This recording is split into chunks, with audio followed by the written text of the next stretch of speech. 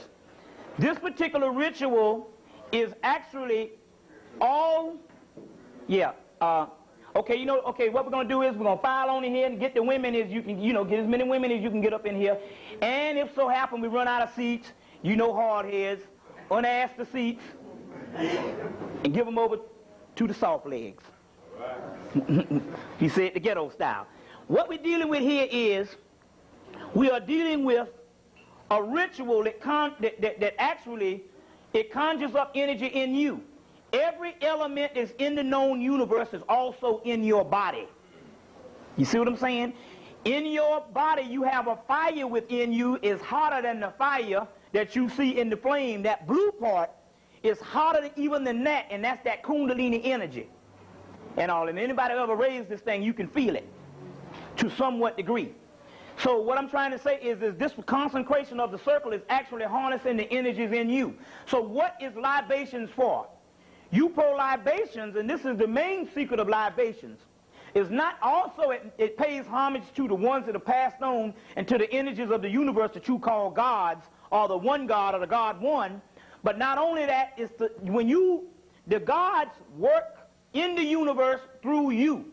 So when you pour libations, secretively, whether you knew this or not, you was actually empowering yourself. And the more and more you pour to the gods, the more and more you activate energy within yourself. You understand what I'm saying? Now, what was the brother name yesterday we was talking to, the brother from the Olympics? Kevin Young. Kevin Young, right? He's the hurdler that broke Edwin Moses' record. And he deals with the Orishas, come to find out, which was cool. I was saying, well, man, you can win these races or do what you want to do. If you conjure up the energy and cushion yourself with the energy, you can empower yourself. So, spite the contrary, when we was thought that we was making offerings to the gods, in actuality, they're working through you, and you are the vessel because this is the kingdom. Remember now in the Kabbalah, you'll see pictures of what? You'll see pictures of the tree of life, and down at the bottom of the tree of life, you got several trees of life. But down at the bottom of the tree of life, you have Malkuth, Ma-Kuth. That's like Har, Ma-Kuth, which means word made truth. Malkuth or Malkuth, which is actually talking about the kingdom. It's called the kingdom. So the kingdom is now here. You must understand when the kingdom is, and what happens was you must understand when you inherit the kingdom. You are sitting on the kingdom is now here. It's just that we don't understand because we're still semi-dazed that understand that now we have inherited the kingdom, but we're still looking for the gods. Like the Zohar says, the man on earth say God is on high, while the angels in heaven say God lives on earth. Well, that means as above, so below. So when we're talking about a chain of command, we're talking about as it is in heaven, so shall it be on earth. That means that the kingdom, the hourglass, if you turn it upside down, you have inherited the kingdom. All the cosmic power zones and everything is here, and we'll go deep into that in a few minutes. All that is lined up now. So when you inherit the kingdom, it means one thing. You can't be no five-star general asking no damn buck private what the hell to do. They're saying, hell, we're here to take out your orders. So they said, when you are dead or when you are asleep, the angels or the gods or the spirits that you call upon, they guide you while you are dead. But once you become to a certain level and you become awakened, they become your servants. Not a matter of a disrespect, it's just a matter of chain of command. You understand what I'm saying? It's just like at one time you were asleep, and now they became the wheels of the car. But hell, the wheels of the car can't turn or the motor can't turn on now unless you turn the damn key. So when you deal with these particular libations, you are empowering yourself. It's all about you. It said homage thee to something about the shining ones. All return now. That the shining ones are you. So when the book said the return of the book is talking about the ancient shining ones, they're talking about you. That's the mystery. So when you pour libations and stuff, you're actually empowering yourself. And that's the difference between worshiping and becoming the object of worship, or becoming the embodiment of the energy that you think in actuality is separated from yourself. No God has no soul older than yours, and we'll go into that concept. There is no God higher than you. Now, for some people have a different can't grasp that. Once we get deeper into the lecture, we will be going into that particular part. Now, let's go into a little bit of hard copy. So, because you always got to do hard copy, because most of black people, most of you are in consciousness. We are basically teaching to the converted now. It's not going to be too many other people that you got to come out, because it's not a movement. This is the key now. And we must stress this as we go on closer and closer into the apocalypse, or going to the end of the apocalypse, and we'll explain that too. This is not a movement whereas you got to go out and saying, you got to get the masses. So the reason why you don't think anything is going on, because you see the masses is all messed up. The whole key is you can't wake up 80 million people in the United States. Now, when I say that, we're talking about 40 to 60 million black people, and we're talking about closely 80 million people when you talk about the black Hispanics that don't know that they're black, and the black Native Americans, there's some of them that still don't know that they're black. You see what I'm saying? And also you got a white element of that also too. You can't wake up, if you tried to wake up 80 million people, that means that you'll be here till the year 4000. And you still have about 3 million people that you woke up. It don't go like that, but we'll explain the metaphysical concept on what does occur. But the only ones that need to understand what's going on is the ones that's woke up now. Now, let me explain this again. What do I mean by that? The reason why you are woke, because some incarnation passed in the past history, a couple of thousand years ago, you said we're going into a hibernation. You see what I'm saying? You say, okay, we've been on this world for a couple of thousand millions of years. Now it's time for us to go through the metamorphosis stage where we go to a higher realm, back to the godhood. Now, at that particular time, you say, well, you actually gave this planet up. You see what I'm saying? You outgrew it and you gave it to the cracker. That's why he's still out there looking for trees and National Geographic and searching for all this kind of stuff and always exploring, because he's a baby. So you said, I'm going to wake up one day and I'm going to retake my planet. But it's going to be on a greater level than what you think this physical shit, where you got all the damn automobiles and the cars and up in some corporate office with some suit on.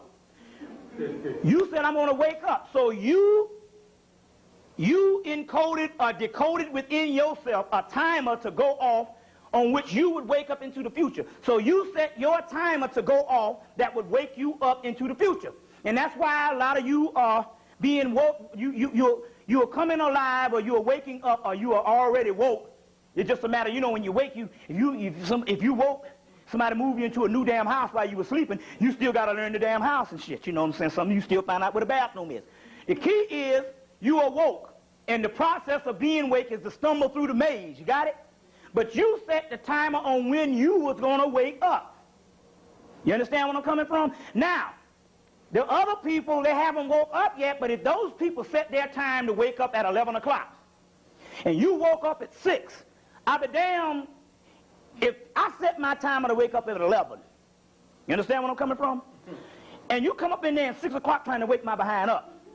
I'm going to be pissed off. You see what I'm saying? So the reason why you are catching resistance from the masses is because they haven't set their timers to wake up yet. There are some people that's woke, but they're searching. And that's why you can come and give a brother the knowledge. They got it the first day. And they own it, they can understand it. Then you can have a person, they can go to all the meetings, they can go to all the things based on a social thing, and they still can't bear witness to nothing. Still dead. That means that all the learning, they still the nigga that they were in 1980s. So what you got is two different dimensions. You must understand. This is the physical world that is a hologram. But if you was to open yourselves up, the ones that are somehow interested in this knowledge, and see another person that's rejecting this, you would find out that you will have a semi-dim light that's came on. And those people's light is still dormant. You understand what I'm saying? The reason why you can't tell is because you're looking with these two eyes, which is a cheat. This is an illusion. It only submits things which a series of events that do not exist. So the difference between you and the other brother and sister is they are more dormant, their light is still off. It don't mean that they're negative. It's just that everybody don't wake up the same time. You understand what I'm saying? Every morning. So based on nature and based on cycles, everything don't just come along the same time. Some flowers bloom before the other flowers. You understand the concept and what we're dealing with here? So now the key is we're talking about time is going on, and don't make a difference how much you go and holler in their face. They're going to reject it for the simple fact they're in another dimension. They're somewhere in the 1980s. And like I said before, you got Negroes that don't even have a clue. I mean, they be good people. You know, they pull down $40,000, $50,000, $60,000 a year. You know, they got the nice clothes on, and these people, these good people, some of these people got your back. They won't shit you. You can always depend on them. You understand what I'm saying? But they're still good, dead people. I mean, these people got your back up until the time when you start talking that crazy shit. You understand? You know the concept? And then all of a sudden they lose it. That is because if you are hollering or if you are just speaking to a person, and that person is not woke up, that's like you coming in a damn room and saying, "Get up!" That'll scare the hell out of somebody. You understand what I'm saying? So what it is a piercing noise, not actually based on the range of your voice, but the things that you are saying, they do not compute. So therefore, when they use logic and rationale, it does not compute with them, because they are still using logic and rationale, which is only for the physical, mundane laws of the world. You understand what's going on here? So we must understand these particular things on what we're dealing with here. You see what I'm saying? Because this is the reason. So don't think because the masses of the world is going into turmoil that it's not all coming. Take, for instance, like I said in the book, in Milbach's book, Apocalypse of St. John, if you can still get it from London, England, it says that the apocalypse would have been in for 10 years before the people would even know, because the people would have grown so used to bad news. You understand what I'm saying? And until they cut off the damn food, the lights, and the water, you don't give a damn what's going on. That means as long as you wake up and you hear something that's horrific, horrible, long as the news is still on, and long as the TV show is still on, long as the refrigerator is running, you say, oh, it's still shit still ain't bad. See what I'm saying? As long as you can go to work and pull down the check. That means you are still into the system that's lulling you to sleep. And what's happening is things now, but like I said before, if you transported a person 2,000 years into this world, he would say, oh my God.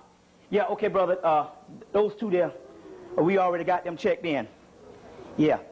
They would say, oh my God. Because, and the reason why they would say that is, well, let's see, here's some chairs in the front if you, or whatever, that thing and all, you know, we can make that compatible to a couple. Watch your juice and all that.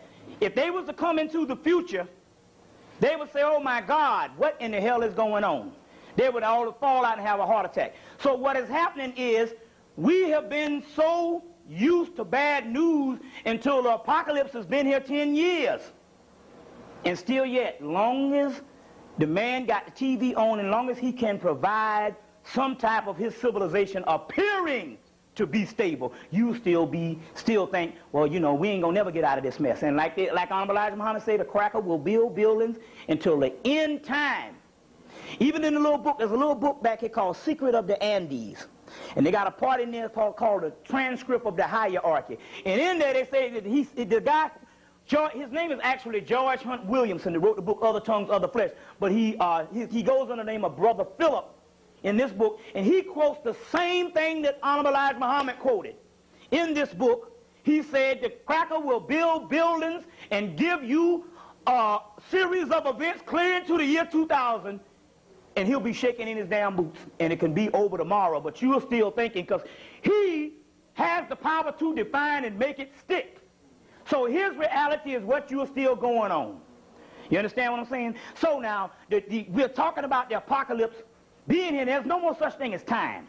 This is the year 2001 and beyond that, because remember now, the ancient calendar been ran out, and we know it ran out. We can say that the ancient calendar ran out at least. The ending of the year was 1994-95. But we're talking about what is called the null period. The white boys are talking about the null zone, which is a null period, which is no such thing as the end. That's why the damn weather and stuff is the way it is. So you're saying you might not know the dates because dates are artificial, but you know the season. Now, what do you mean by the season? You cannot put a date on when a damn flower is going to bloom or when a tub of water is going to fill up. But you can estimate based on the season. You see the bud has already popped open, and it's in the process. So you are calculating in your mind in an artificial man-made timing of numerology based on the white boy. Like we say, we don't know if the damn day is Wednesday. We don't know if it's Sunday. We don't know what day it is based on the cracker. Messing with time. But we know the season. And based on the abnormal weather of the season, we know you can't put a date on when the actual time is blooming, but when that flower is going to bloom, but you can actually see the flower in bloom. So what is happening here, you are literally seeing the decay of civilization as you know it, and you know that we are in the late hours. Now, another thing, like I said before, let's look at this millennial thing of the 2000 to get you cleared up on this shit. Now, let's just use our brain. Everybody looking for the year 2000. Now, because that's what you hear the cracker say. Remember now, you can't go by what the beast say. Anything he tell you, anytime he says something over 3 or 4 times on his TV, that means he's trying to keep you fixed on a doggone point, which is always a false point, because the cracker lies every day. Right? And every hour. Now, what do they mean? He's telling you the year 2000, right? Now, that means one thing. If we get to the year 2000 based on the white man's year 2000, that means one thing. That means that he would have a fixing point on which the hell he going to look out for something to come, because he already crossed that threshold, right? And from 2000 on in, he will be on it. You understand where I'm coming from? So the Bible and every other religious scripture tell you, you know not the time or the hour. It's going to come like a thief in the night. So if it's coming like a thief in the night, it's not going to come in the year 2000 or after the year 2000, because he'll be on the lookout, right? That means it's going to come before that. When the cracker catch him with his pants down, he say, hey, wait a minute, I ain't finished using the toilet yet. Too late, we taking heads, right? So everybody is fixed on that, and anything the damn church is fixed on, you know not to go by that shit. You see what I'm saying? That's the worst thing ever happened to us is the damn black church. That's why damn Bill Clinton came down to assure his people in the black church that everything gonna be all right. You see what I'm saying? Who do you think were in those black churches? Well, my key is I think it could be a little copycat thing now, but either way, it's a blessing. It's more of a blessing. You see what I'm saying? And I'm gonna go into that in a few minutes. But what we're talking about is critical at this time. So does this mean that you're supposed to drop everything you're doing, quit your job, put on a robe and get a goddamn cane and some sandals and walk down like Moses? Does it mean that? No. You keep doing what you're doing. Just like the white boys say on this show, Bible prophecies. They say we can't tell you when Jesus coming back. You know that's their thing. They say, but if he don't come back in 7 days, we'll see y'all next week. You see, if he comes back in 7 days, then hell, we ain't got nothing to do with that. We home free. So the whole key is for you not to sit up and have a staff and running around, you see, running around in the streets like them niggas around 5 Points, hollering some scriptures and stuff. They even got a person can't even talk around side, so he can't take the ball. When you ever see this cat? He can't even speak. You see.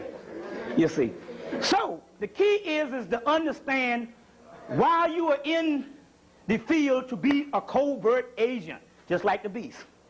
You thought for 20 years that the cracker loved you. And the cracker showed you something more than anything else. He showed you that he could work with you for 20-something years. And 20 years later, he can turn around and tell you, I don't want you on the job no more. No affirmative action, no welfare. And you find out you got the same beast that's worse than what he was before he started in the 60s. Because even in the 60s, they didn't even have a certain amount of knowledge. I mean, the masses. You know, the little 10% always had the knowledge. But in the 60s, but they have gone through a whole 20, 30 years of understanding civil rights that they invented, and still they turn around you and tell you, you still a nigger. Check? So he has showed you that he could be in the game. There you go, brother. He could be in the game. He has showed you that he could be in the game, but on the other hand, he could work with you, but then on the other hand, he's still the same beast. And that's because he understands survival of the fittest, and they understand what is called a behavioral modification to get what the hell they want. That's different than somebody changing. Oh, I've changed. So all the cracker got to do tell you he changed. Strong Thurman going to tell somebody he changed. Biggest racist. George Wallace told the niggas he changed in 1993, and the whole Alabama voted him in. Back, governor. So let's get to some hard copy and see some things. Like I said before, the last time I spoke a brief night over in, oh yeah, go ahead. Hey, wait, brother. Just let her come on through. Come on, you can, we'll walk the plank. Yeah. Yeah. Let's see, this is Sister Shakura. She spoke here, what, 2 weeks ago? Last month. Yeah, she is one of our, she used to be in New York, and now she's one of our resident psychics here in Atlanta. So, she used to be in New York, but she's now one of the resident psychics right here in Atlanta. So, that whole deal. I guess, she passed out some numbers or whatever type thing when she, whatever. Now, going back to, like I spoke recently about 3 weeks ago, or 2 weeks, about 2 or 3 weeks ago in Atlanta. I think this brother was there. And I said some things. I hadn't spoken here since, I think, in March or whatever. Anyway, let's deal with some things that's on the agenda of the hard copy. Now, I know it's a little hot now because, it was cool up in here, but Negroes draw heat. So, hell, like I said, too, now, hell. You can't, like I said, if you was on the equator, this still would be an ice box, right? Right? And if you was getting down, you know what I'm saying, getting it on, you wouldn't even notice no heat until after you got through and you go, ooh, it's hot. You see what I'm saying? But not before you did what you had to do. So now, this is just as good as sex, right? Because this is food for thought. Now, you say, I ain't going that far. But anyway, let's deal with the hard copy. Like I said, malt liquor. First of all, we knew that malt liquor was made from, that was targeted by for black people. We knew that it was made from what is called the Funyun, which is the gel part of all the beer, the Budweiser, domestic or foreign beer. You have what is Budweiser. You know what your regular beers, just look at what the white boys drink. Regular beer. You knew that the beer, after they clean out the barrels of the beer, they have what is called this gel, this thick stuff, what you call the dregs. You know what I'm saying? Anything that goes to the bottom of the pot and hardens up. That stuff, they reprocess that stuff and make malt liquor for black people because they market it. And they say some white people drink it. No, but it's marketed for black people. You see what I'm saying? We understood that it make you sterile. But another thing what we understand now is they put urine in it. They put, and they can get all the urine they want from prison systems. You see what I'm saying, or whatever. So they put urine in it, in the malt liquor. Just for the joke of it now, you know what I'm saying? This stuff is strong. Don't mean that they put enough urine that you can taste, but they put enough in there to just feel like they're getting on top of your behind, just for the joke. So they put urine in the actual malt liquor, and another thing they do is they ejaculate in it also too. You see, they ejaculate in it too. So y'all people know what that means. So they also ejaculate in it for the mere meanness of it. And that's why they'll have about 5 or 10 different malt liquors, and they'll even get the rappers to even advertise it. Why is this? They got one now called Hurricane. I saw it the other day, Hurricane. You see. So this is what they do, and this is why you see all the people walking around with these malt in these 40s. Now, you know damn well, in this country, if you go to the supermarket, anything good come in a small package, and you can't get enough of it, and it's always cost more. Build a small box, be $10 for something this big, but it be the stuff. Now, how did they, but they're going to give you something this tall, you see, for $1.99 or whatever, and you think it's good. So we want to just tell you that about that malt liquor. Also now, we see we've had one of the worst things as far as understanding the degeneration of the black race. We've seen this through Charles Barkley, what, about 2 weeks ago? Now, the cracker was on TV about 2 weeks ago, about a week ago. He's on TV, and the cracker was trying to tell Charles Barkley. He was trying to give him a hint, saying, you damn dummy, there's no such thing as the United States of America. That doesn't exist. Only thing that exists is your ethnic group. If you are Italian, you work in the system and you confront all this melting pot, but you know that your stuff is loyal to the Italians. If you Chinese, you loyal to that. So he was trying to tell the guy, you boned and elbowed this brother from Africa. You elbowed this brother from Africa, what, 2 years ago, 4 years ago in the 92 Olympics, and he was trying to give this Negro the hint. He said, well, he's going to be coming to Atlanta. Are you going to take him out to dinner? No, and then he said, you know, he's lifting weights. And I'm lifting weights too. So are you going to take him out? No, I'm going to hit him again. Like I said, America is the greatest country on earth. They're looking at this idiot saying, look, he don't even have a clue what the hell we talking about. You see what I'm saying? And we the greatest basketball team. So this guy got a mythological, some utopia that we don't know about called America. And his loyalty is to some sport that 100 years ago we didn't even have. You understand what I'm saying? Some sport that started out with a damn peach basket. You understand? But this is just showing you the degeneration of the race, as far as even if you tried to lift it up based on what you would call a movement or political, social, economic, and mundane, it ain't happening. You see what I mean? That's like Andromeda strain. It's almost as if to say that when something is ready to throw away, it's ready to throw away. So we're talking about it's got to go on a whole nother level. So if you're looking at it on one plane, it ain't happening. So I just wanted to put that down. Let's get some other things that's going down. Now, look at this. They in the AU Center, and we saw this the other night. Over in the AU Center, they got these big smokestacks. You know, schools in the physical plant, they got these big smokestacks that be on campus. These things, they're like, 30 feet tall or 25, 30 feet, about as tall as a telephone pole. This is even taller than a telephone pole. So it's about, you know, let's say about telephone poles. So two of those it'll be roughly about 40 feet. They got this satellite in the AU Center sitting on one of the smokestacks over on Morehouse's campus. Now, if they can take a damn satellite and can watch you on the moon and watch whatever out in space and watch you from wherever, thousands of miles away, what the hell you think they can do with a satellite in the AU Center? That means it can cover all of Atlanta, including all of the black community. So like they say, they got it now where they can sit down on a TV screen and can watch you changing a tire or watch you picking up a damn dime, let alone selling some crack or whatever kind of thing you're trying to do, all transactions. They can watch your ass, at least on the outside. And we know they got technology that can go beyond that. Check? So these are some things that's also that they're also dealing with also too. Also, Sister Shakira also told me that that Brother OJ met with Steve Coakley. So I'm interested to see what comes out of that meeting. You know what I'm saying? What comes out of that meeting also too. Now you heard about this guy, Bobby Rush, who is an ex-Black Panther, now as a congressman.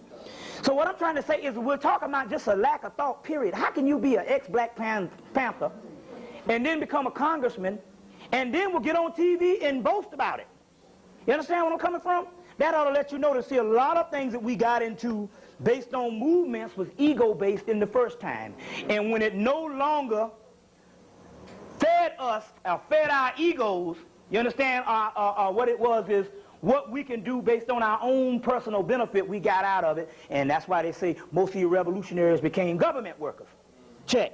So that was just very... Now let me get on this Liberia thing. You got any paper napkins? You got any more of those? Or whatever?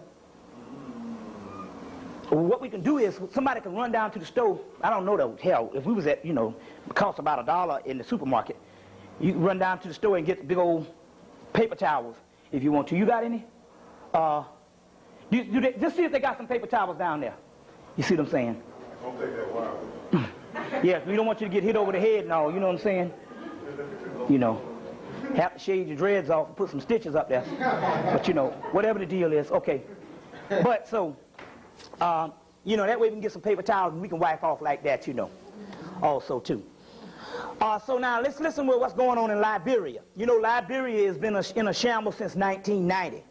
What the deal is Liberia is the thing that's been happening since the history of the country, where they would start wars, and every war from World War I on up has been started to somehow neutralize and kill for what the white man thinking of as a messiah rising up out of us. And especially after, in the 60s, Vietnam. You understand what I'm saying? After the 30s, You know, 1931 with Elijah Muhammad and Noble Drew Ali and all that. You had world, by 10 years later, well, almost 8 years later, 39, 41 or whatever, you got World War II. You see what I'm saying? And even in the 50s, you got Korean and all that kind of thing. And that's not including all the little secret wars. So we know that one of the main things on a lot of the wars and stuff, and so basically, until they learn how to kill you through AIDS and Ebola and just downright put your ass in concentration camps, basically, the wars were to kill the Messiah. Is what the wars were based on. So, based on you rising up, and they understood that they had somehow neutralized the black community with crack, AIDS, and the whole 9 yards, because they understood that that time of going to wars was over. They understood that during the time of, during this particular time of 1990s, that they were still looking for this Messiah to rise up. So the key is they understood that they had narrowed it down to the ones in the United States is the ones that a lot of them was focusing on. You see what I'm saying? Or the ones in the West, from the Caribbean on up, is the ones that they was focusing on, especially the ones in the United States, because we was the ones that was privy to the knowledge. Which means that a lot of our brothers and sisters was not fortunate enough to be able to go to a bookstore and buy stuff. You understand what I'm saying? So the knowledge is here. We just, whether you access it or not, that was on your, that's based on you.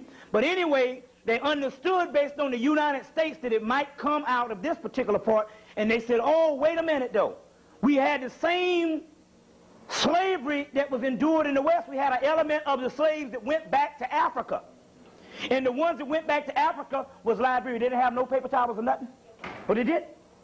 Oh, you just needed, oh, I see. Okay. Oh, how much was it?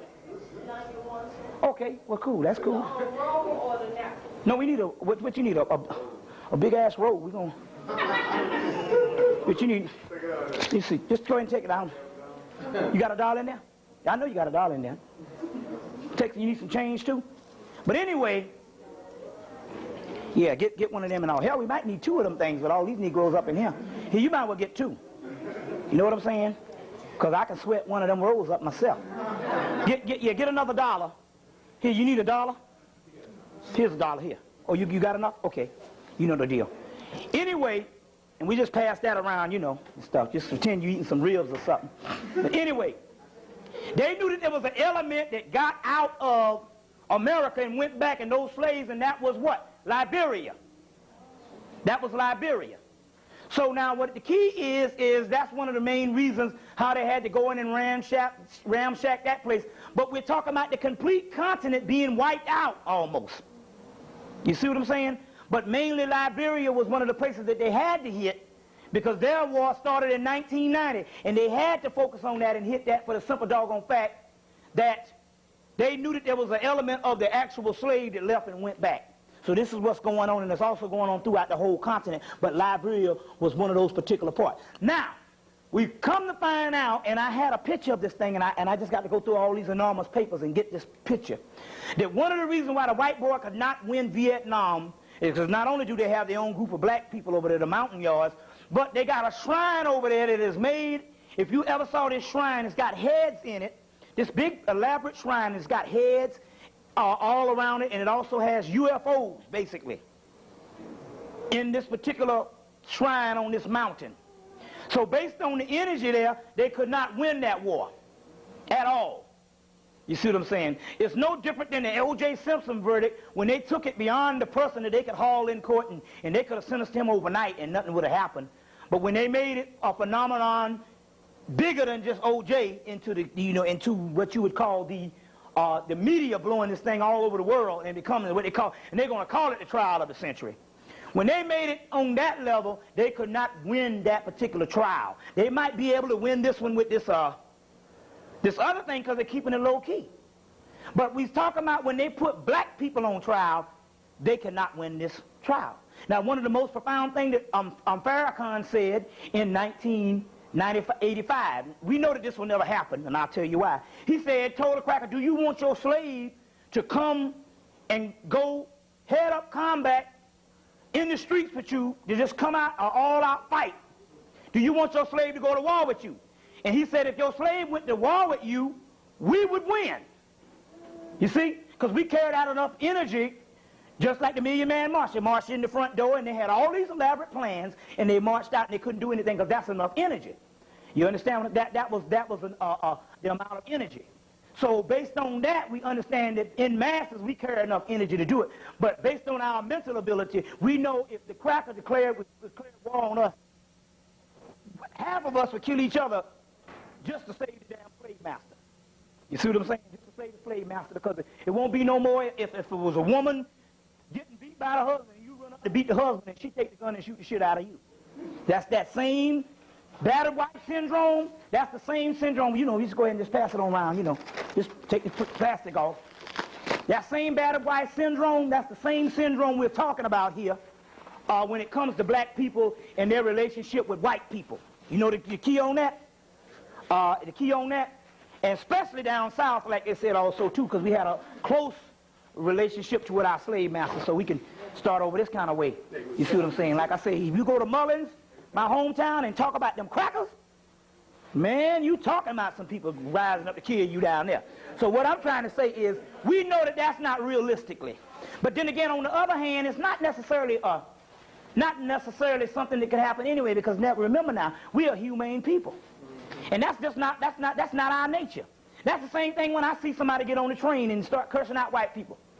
Now, you would think this strange coming from me. You feel a little uncomfortable. Well, it's not necessarily you feel uncomfortable because of the conditioning, because you don't want to offend white people. Because I be laughing sometimes. I make myself laugh because I know this person is right. But I feel uncomfortable because I know that has never been our nature, to be antagonistic to nothing. So that's actually a waste of time and going against our nature just to even hate somebody, because that's not our nature. You understand what I'm saying? So even if we was to say that, we cannot go against our nature, because that's the strongest thing. Now, he could do it in a damn minute. Check? So that's never been our nature. So when we see black people taking up for white people, we understand that that's literally not our nature. And it's a waste of doggone time. Now, when we talk junk about white people or educate you on white people, we're not saying you don't supposed to be a fool and know that this beast has carved your people up over the years. That's history. And you always supposed to deal with truth, right? So if the truth is this hurts, then you know what I'm saying. The truth shoot this where.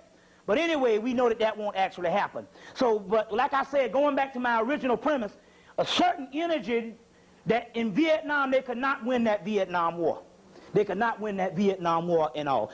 And that was some things that also happened. Now, somewhere back, I guess 20, 30 years ago, the government knew that the climax and the culmination of all their hard work from the time of Bavaria, when the Illuminati was first started, that they would have to make a Illuminati city that would act as the model for all other cities. Which means, see, even though even though the white boy know his time is up, and he's shaking his boots, he figure, hell, I ain't got nothing to lose in the first place, so I might as well do what I was originally going to do anyway, and go out with a bang. You see what I'm saying? That's just the way he thinks, you see. But anyway, they had to build a Illuminati city, and this city would act as the model for all other cities which is to come. And so it was going to take an elaborate and enormous amount of dollars to finance that particular city.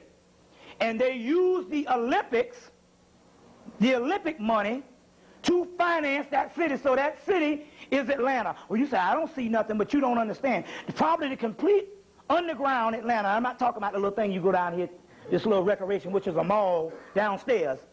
I'm talking about a complete other city that rests under Atlanta, which we know it exists, that has the top state-of-the-art everything for what you would call modern day, or what you would call high-tech martial law. We know that particular city, that complete New World Order city, that the government used and picked this particular city for the model, is Atlanta. So from 1990 to 1996, because it was what, September 1990, they found out they was having the Olympics. From that time, they took and they spent to build this elaborate city. Because if you ask yourself this question, if I got 6 years to build the Olympics, why in the hell I'm going to break ground a year before or a couple of months before, whereas it's almost damn near less than a month now and the streets all dug up? You understand? This don't make no sense. I said, well, hell, it seemed to me, come the 1st of Well, actually, it makes sense, 1st of 95, everything's supposed to be completed. But at least the 1st of 96 in January, everything was supposed to be finished. Why is it that they just started breaking ground for a certain amount of things? The key was because they used all that money to build a New World Order city, and after they got through building whatever they got for in the future, other than some 2 weeks worth of fun and games, they said, now we'll take the rest of the money and build for the Olympics. Now let's look at this. They told us that what they're getting ready to do is they're getting ready to do something like a calisthenics. They're getting ready to go in and they're going to build like a movie lot. Because right now you can't see, I can't see myself how in the devil can they finish all what is supposed to be finished in 3 weeks. What they're going to do is they're going to go like they do at Universal Studios. They're going to build certain put down grass and build certain things and make it look all beautiful for the cameras and for the people. And this thing can last a couple of months. You understand? And then when they get through, they're going to tear it all down. You see what I'm saying? And then you'll spend the rest of the whatever time trying to pave some streets or whatever. But the key is,